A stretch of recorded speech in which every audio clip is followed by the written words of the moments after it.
اعوذ باللہ من الشیطان الرجیم بسم اللہ الرحمن الرحیم فَأَوْحَيْنَا إِلَيْهِ أَنِ اصْنَعِ الْفُلْكَ بِأَعْيُنِنَا وَوَحْيِنَا فَإِذَا جَاءَ أَمْرُنَا وَفَارَ التَّنُّورُ فَاسْلُكْ فِيهَا مِنْ كُلِّ زَوْجَيْنِ اثْنَيْنِ وَأَهْلَكَ إِلَّا مَنْ سَبَقَ عَلَيْهِ الْقَوْلُ مِنْهُمْ وَلَا تُخَاطِبْنِي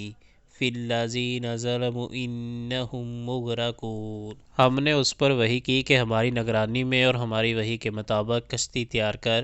پھر جب ہمارا حکم آ جائے اور تنور ابل پڑے تو ہر قسم کے جانوروں میں سے ایک ایک جوڑا لے کر اس میں سوار ہو جا، اور اپنے اہل عیال کو بھی ساتھ لے، سوائے ان کے جن کے خلاف پہلے ہی فیصلہ ہو چکا ہے، اور ظالموں کے معاملہ میں مجھ سے کچھ نہ کہنا، یہ اب غرق ہونے والے ہیں۔